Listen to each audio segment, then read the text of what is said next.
Now, our kids are watching us. They're watching us closely. And everything we're doing, we're saying, they're soaking it up like a sponge. And it's really critical, even in times of emotional challenges where it's easy to blurt things out or respond or react a certain way based on a circumstance that we're dealing with, that we practice emotional control. Because during those times where we are tempted to respond in a way that maybe is not holy, our kids are watching and listening. And the way we act, the way we respond to certain situations, to the way we treat people, our kids are watching. How we handle conflict and stress, our kids are watching.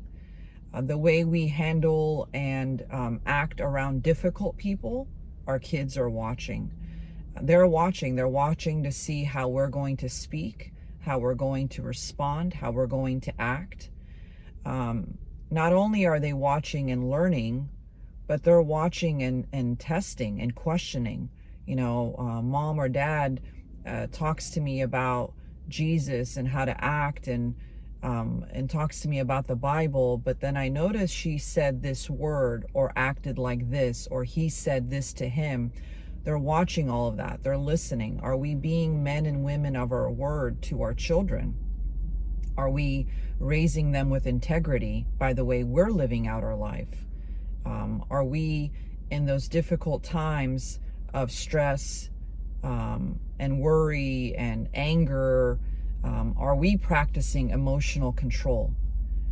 Because it's a very delicate time in the way we're raising our children, that we have the opportunity to build up their capacity and to build up their confidence and to build up their toolbox of ways to cope and properly respond and build appropriate boundaries. We have this great opportunity to build that capacity, or we can do the opposite. We can do a lot of damage, because ultimately how they're learning to handle these situations and the treatment of other people, when it's really easy to give a little white lie, we choose to go the other route and be honest and truthful. They're listening for all that. They're watching all that.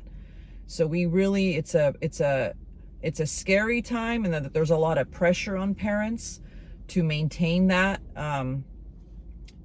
that emotional stability, that emotional control at all times, regardless of what we're going through.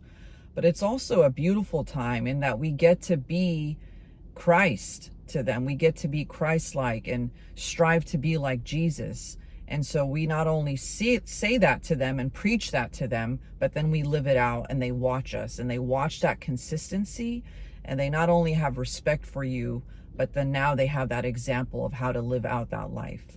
So I just wanted to share that as I thought about moments where we're so tempted to just, we want to say that one word or just let that go, and instead we rise above, and we choose to be like Jesus instead.